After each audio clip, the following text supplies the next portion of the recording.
Assalamualaikum warahmatullahi wabarakatuh.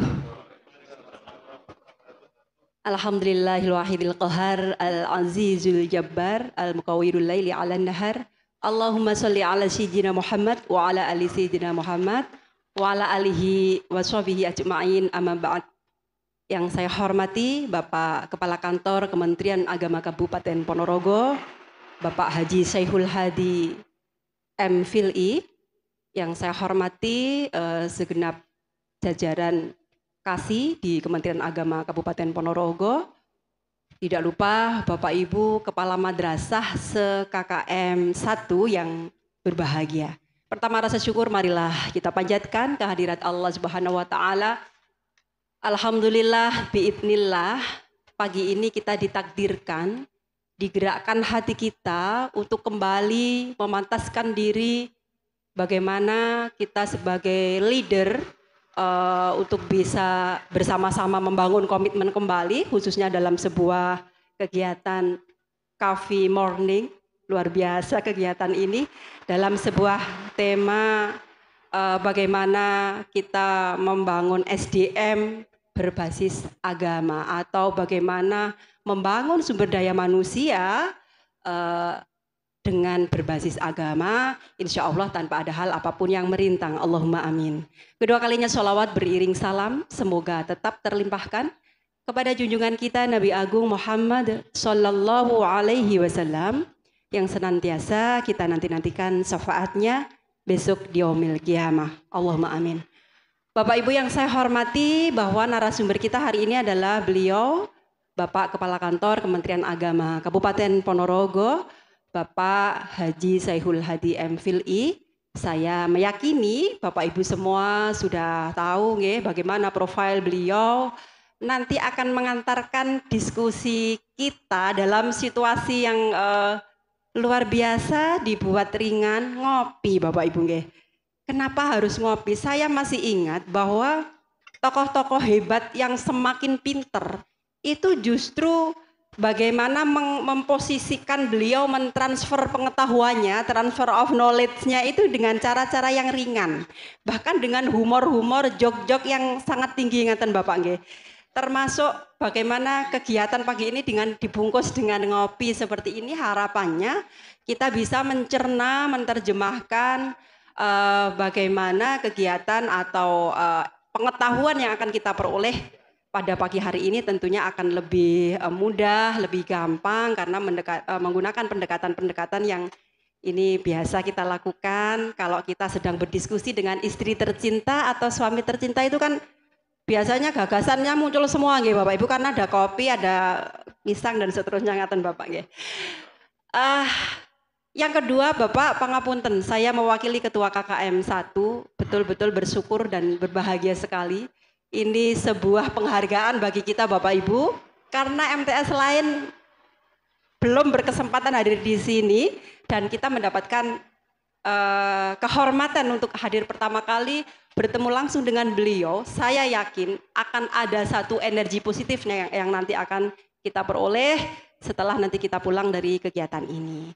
Baiklah, karena waktu marilah kita buka kegiatan pada hari ini dengan bacaan Ummul Quran ala diniyah as-sholihah al-Fatihah.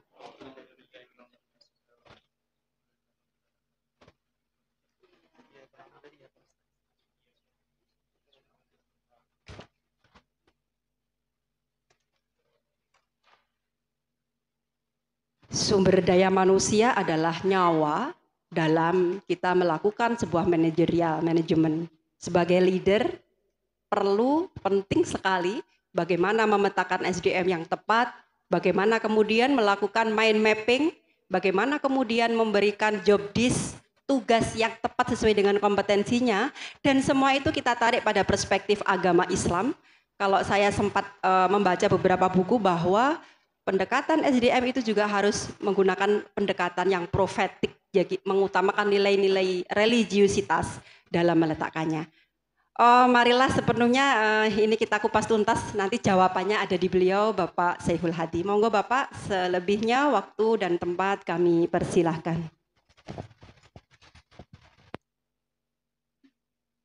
Bismillahirrahmanirrahim. Oke, ini. Bismillahirrahmanirrahim. Assalamualaikum warahmatullahi wabarakatuh. Alhamdulillah, assalatu wassalamu ala rasulillah wa ala alihi wa sahbihi wa mawalah, la hawla wa la quwata illa billah. Allahumma inna nas'aluka ilman nafi'an wa amalan mutaqabbalan wa rizqan wasi'an halalan thayyiban. Amma ba'du, yang saya hormati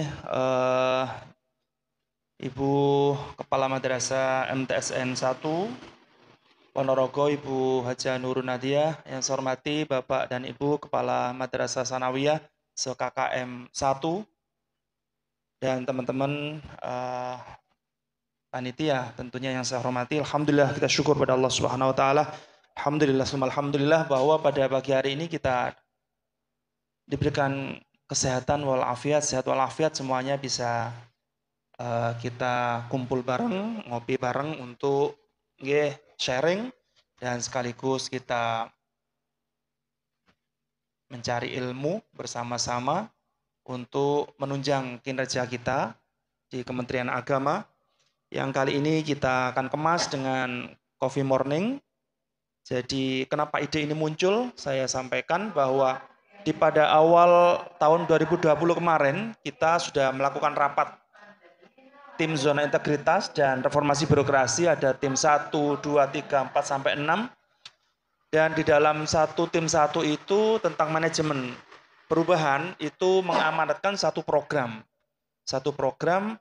yang bisa diikuti oleh warga Kementerian Agama untuk bisa sharing, untuk bisa menyampaikan aspirasinya, menyampaikan ide gagasan-gagasannya di dalam kegiatan itu. Dan itu kita terjemahkan pada saat ini. Kalau kemarin mungkin kegiatan kita masih kegiatan yang sifatnya untuk internal, yaitu ngaji reformasi birokrasi, sifatnya agak klasikal karena lebih dari 50 orang bersama-sama. Nah, sekarang untuk saatnya kita merambah kepada lingkungan, kepada jajaran di Kementerian Agama Kabupaten Ponorogo, mulai dari kepala madrasahnya, kemudian kepala KUA-nya, pengawasnya, penyuluh, semuanya, supaya kita betul-betul bisa inline dan bisa sambung apa itu zona integritas, apa itu reformasi birokrasi, dan sekaligus kami meminta mungkin ada hal-hal di lapangan yang perlu kita diskusikan, yang perlu disampaikan, ada gagasan apa yang perlu disampaikan sehingga untuk menambah wawasan dan kekayaan kita di dalam melaksanakan tusi maupun tugas-tugas kita. Bapak dan Ibu sekalian saya hormati, Bapak Kasih PHU yang saya hormati. Jadi ini merupakan bincang-bincang yang kedua, karena kemarin KKM 1 MA Madrasah Aliyah, kita uji cobanya di 1 dulu. KKM MA 1, KKM TN 1, KKM MI 1, nanti kita coba diuji cobakan. Nanti kalau memang ini baik, nanti insya Allah kami tahun depan akan merambah ke yang 2, 3, dan seterusnya, supaya semuanya saya bisa mengetahui secara langsung, kita bisa berdialog secara langsung dengan Bapak dan Ibu Kepala Madrasah, Bapak dan Ibu nanti penyuluh, penghulu maupun yang lainnya, dalam suasana yang tidak formal sebenarnya, tidak formal, jadi informal saja, tapi tetap ada hal yang perlu kita sampaikan. Jadi ide besarnya adalah bahwa kita kembali merefresh reformasi birokrasi atau zona integritas itu di Kementerian Agama kan sudah dimulai tahun 2015. Itu sudah dimulai sosialisasi secara besar-besaran, karena memang program pemerintah dengan nawacitanya revolusi mental. Sekarang ada revolusi akhlak ya kalau saat ini. Dulu programnya pemerintah nawacita itu revolusi mental. Kemudian seluruh instansi kementerian menerjemahkan masing-masing. Kementerian Agama akhirnya 2017 itu 15 membuat sebuah nilai-nilai, 5 nilai budaya kerja Kementerian Agama. Jadi akhirnya punya 2 nilai. Ada nilai dasar atau moto kita ikhlas beramal, tapi di sisi lain juga ada moto nilai dasar, 5 nilai budaya kerja, itu yang disebut, yang disingkat dengan apa itu? mulai dari integritas, kemudian profesionalitas, inovasi, tanggung jawab, dan keteladanan. Jadi itu yang dikembangkan. Di tahun 2017 kemudian dievaluasi oleh Kementerian Agama, apa sudah berjalan dengan efektif apa tidak.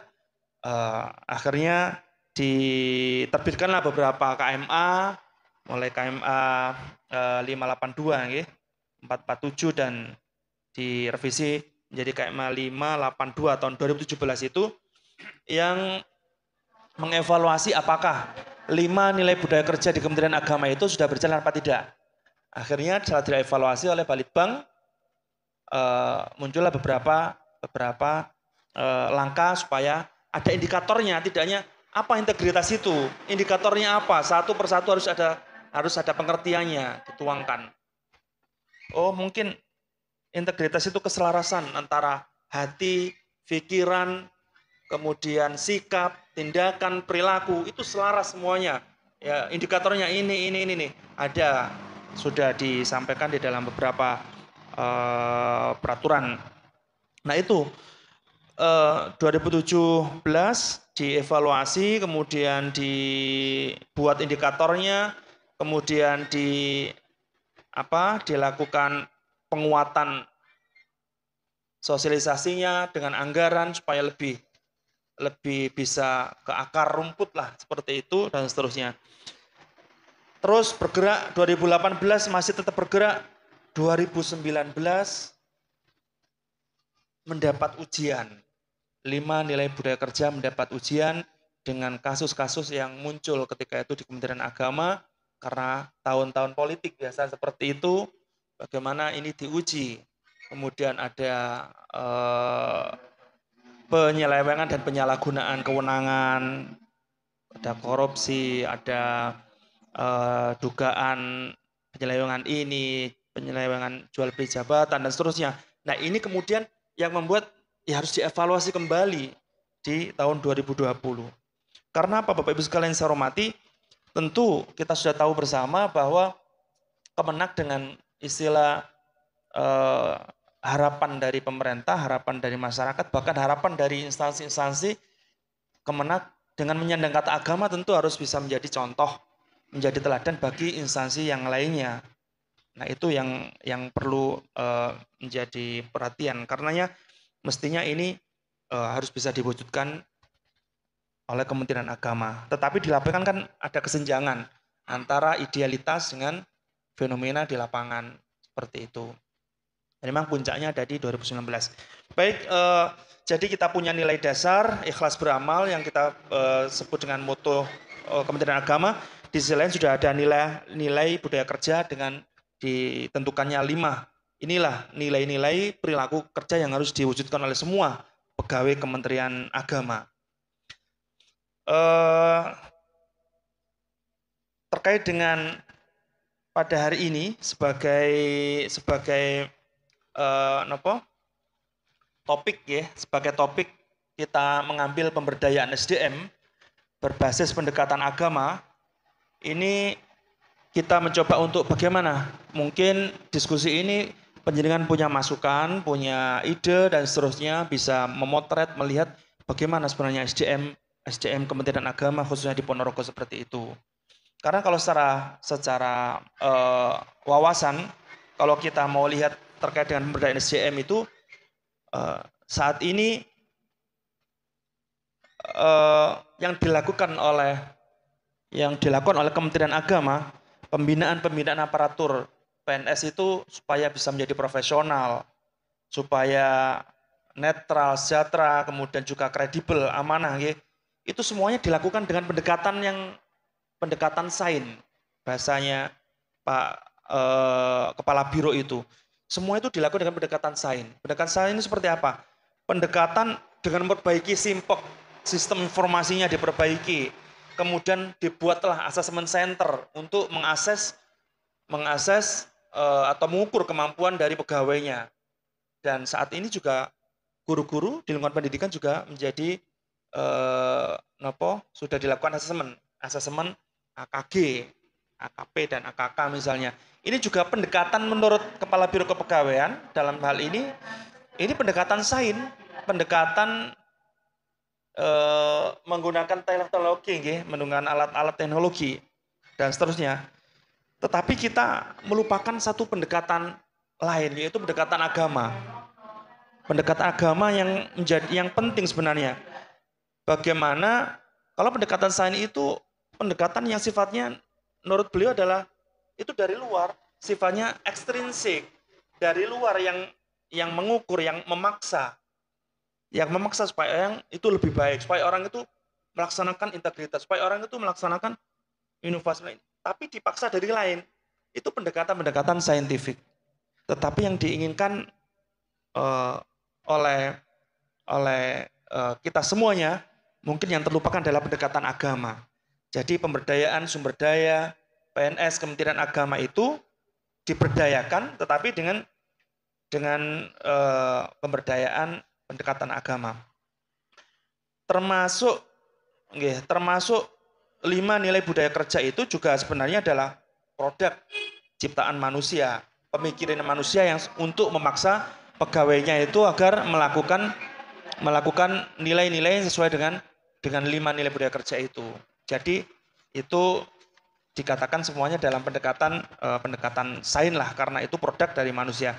Maka sebenarnya untuk supaya PNS atau manusia itu berlaku baik itu sebenarnya yang bisa menyelesaikan masalahnya itu ciptaannya ini atau yang maha pencipta ya sebenarnya. Yang bisa merubah perilaku seseorang, perilaku manusia, perilaku pegawai, perilaku dalam bekerja menjadi baik, tidak, itu sebenarnya yang bisa membuat baik itu sebenarnya 5 nilai budaya kerja itu apa dari dirinya sendiri.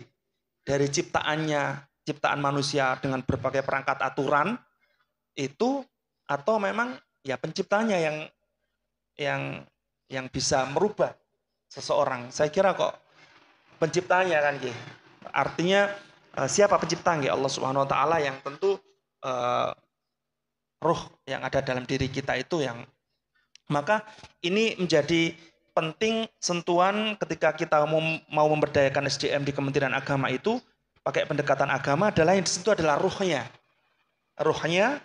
kemudian yang ruh atau spiritualitasnya, kemudian yang kedua itu niatnya, hatinya.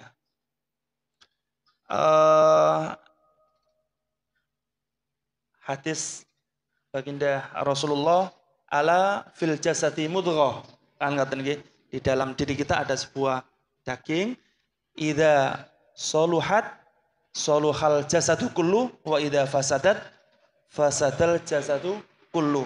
Nah, itu hati. Jadi yang dominan menggerakkan perilaku kerja, perilaku manusia itu sebenarnya ya ada dalam hati itu. Dalam hati dan ruh kita itu. Ruh kita itu sebenarnya punya nilai-nilai yang luar biasa. Okay. Ruh kita itu punya nilai-nilai yang luar biasa. Nilai-nilainya itu ada. Apa nilai itu? 1, sidik, kemudian amanah. Atau supaya mudah lah. Sidik, kemudian tabligh, kemudian amanah, kemudian fatonah. Jadi kalau disingkat stafu. Sidik, tabligh, amanah, fatonah, staf. Itu sifat-sifat ruh kita. Baginda Nabi punya sifat-sifat seperti itu karena memang ruhnya yang dominan untuk bisa memancarkan, mewujudkan pada perilakunya. Itu maka yang harus disentuh oleh kita semuanya dalam menurut pemikiran ini, pemikiran Dr. Reza yang kita bedah saat ini. Ini bukunya ada, bukunya Human Real Sources. Ini Dr. Reza yang dikomentari oleh Bapak Kepala Biro Kepegawaian. Jadi kita sudah saatnya kembali untuk menyentuh SDM Kementerian Agama itu dari sisi pendekatan agama. Ruhnya tadi yang disentuh, spiritualitasnya yang dari Tuhan tadi, kemudian juga hatinya yang disentuh dengan menguatkan kembali nilai-nilai ruh tadi, staf, sidik, tabligh, amanah, fatonah, dan itu kalau terjemahkan ya tadi integritas, kemudian profesionalitas, inovasi, tanggung jawab dan teladan, itu juga penjabaran dari yang staf tadi atau nilai-nilai yang dimiliki oleh roh kita. Nah, karena itu adalah softwarenya yang diperbaiki, software kita, dari intrinsik kita, jadi sesuatu yang dari dalam diri kita, sehingga kemudian dari ruh itu, dari hati yang baik itu munculan niat, kemudian dari niat itu timbul perilaku yang nantinya akan memberdayakan SDM di Kementerian Agama. Jadi dengan itu kemudian akan mengalahkan sifat-sifat manusia yang pada umumnya. Sifat-sifat manusia pada umumnya kan sudah juga dinas oleh Allah sebagai innal insana khuliqa halu'a, dhaifa, manu'a, dan seterusnya, banyak kan. Itu sifat-sifat manusia yang melekat juga dalam diri manusia. Makanya kalau yang dikuatkan itu ada nilai-nilai rohaninya, nilai niatnya yang kuat, yang kokoh, spiritualitasnya, maka akan berpengaruh pada perilaku kerjanya, perilaku dalam kesehariannya, itu yang harus dikuatkan. Sehingga nilai-nilai atau sifat-sifat kemanusiaan tadi mungkin menjadi sifat malas, sifat iri hati, kemudian apatis, koruptif, kemudian tidak optimal, tidak ikhlas, tidak tulus, semuanya itu akan bisa kalah dengan kekuatan yang dimiliki oleh spiritualitas tadi. Itu harapannya kalau kita mau menguatkan pendekatan agama. Ya mungkin caranya seperti apa? Ya harus dikuatkan penguatan nilai-nilai agamanya.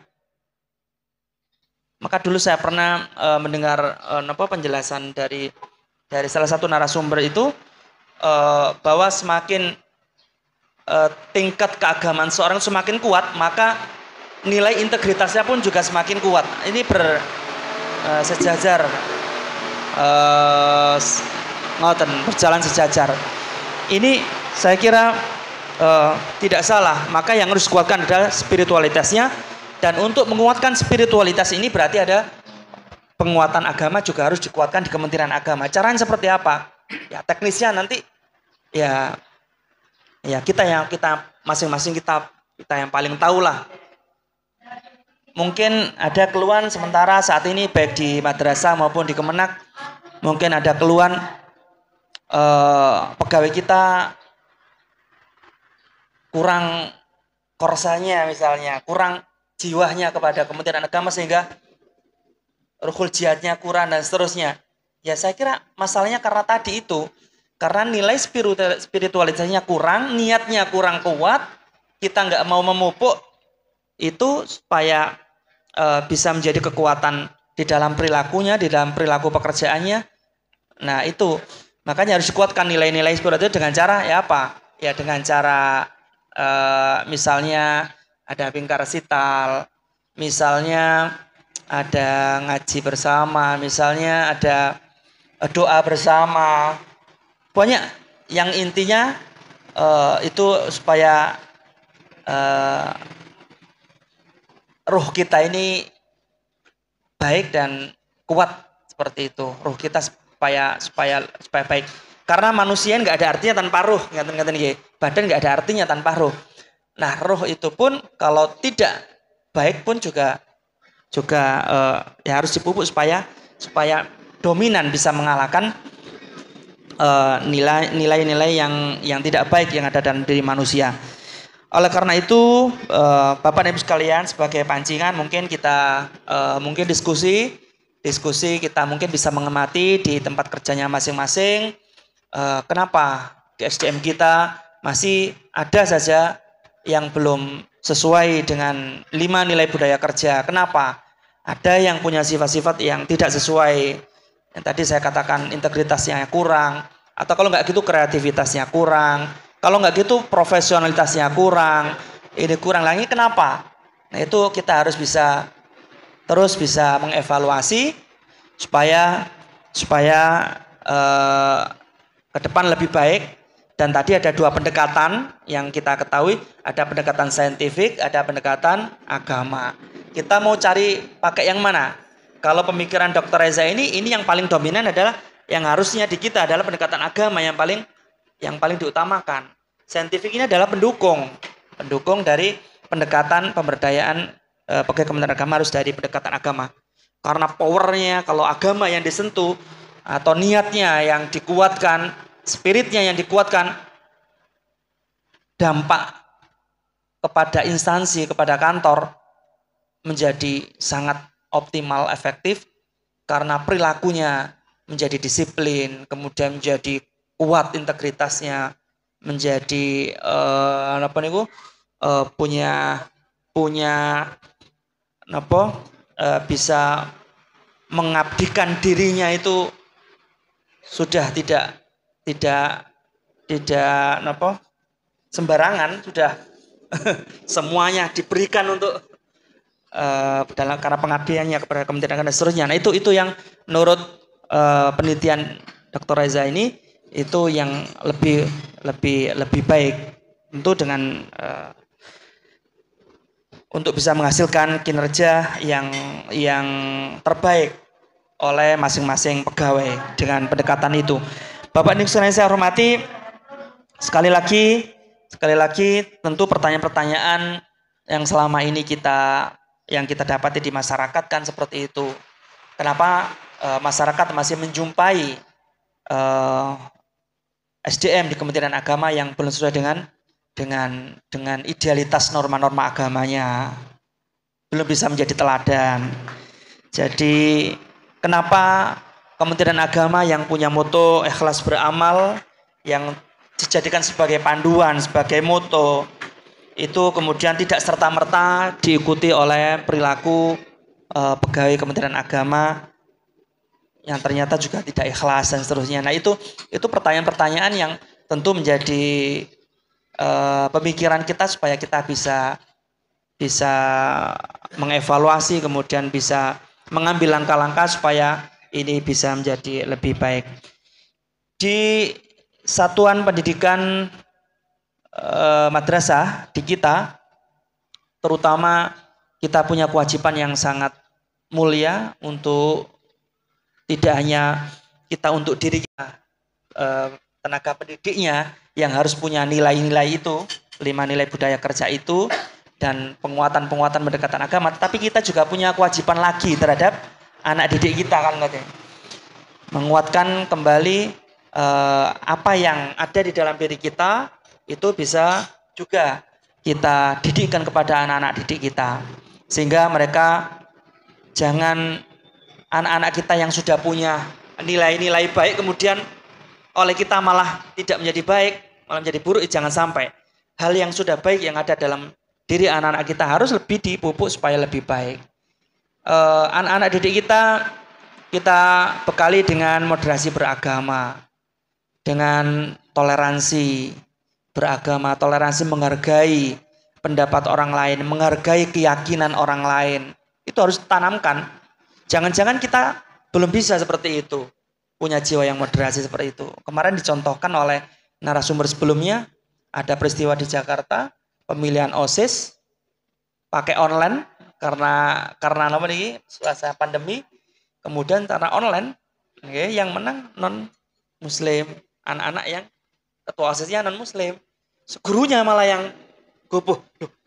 Jangan, nggak bisa seperti itu. Ini para guru yang tidak punya wawasan moderasi beragama atau toleransi beragama dan seterusnya. Padahal anak kita sudah punya wawasan itu. Nah ini jangankan untuk merambah keluar keyakinan gitu.